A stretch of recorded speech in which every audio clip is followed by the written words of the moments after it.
ঈদ উদযাপন করে ট্রেনে চড়ে ঢাকায় ফিরছে মানুষ। বুধবার ভোর থেকে দেশের বিভিন্ন অঞ্চল থেকে ঢাকাগামী ট্রেন ছেড়ে আসতে শুরু করে। দুপুর 2:30টা পর্যন্ত ফিরতি যাত্রার যাত্রী নিয়ে ঢাকায় ফিরেছে 8টি আন্তনগর ট্রেন।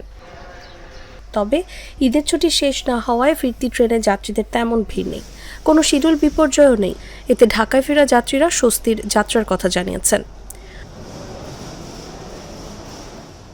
অন্যদিকে ঈদের তৃতীয় দিনেও ঢাকা থেকে অনেক মানুষ গ্রামে যাচ্ছেন। তাদের অধিকাংশই হয়তো ঈদের ছুটি পাননি কিংবা বিশেষ কারণে যেতে পারেননি।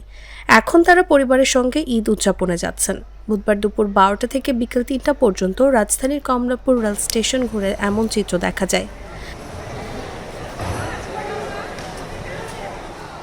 স্টেশনে দায়িত্বরত কর্মরতরা জানান, আজ ভোর থেকে দুপুর 2:30টা পর্যন্ত ফিরতি যাত্রায় ঢাকায় এসেছে 8টি আন্তনগর ট্রেন। অন্যদিকে সকাল 6টা থেকে বিকেল 3টা পর্যন্ত ঢাকা থেকে সারা দেশে বিভিন্ন গন্তব্যের উদ্দেশ্যে ছেড়ে গেছে 19টি ট্রেন। এগুলোর মধ্যে 15টি আন্তনগর ও 4টি কমিউটার ট্রেন।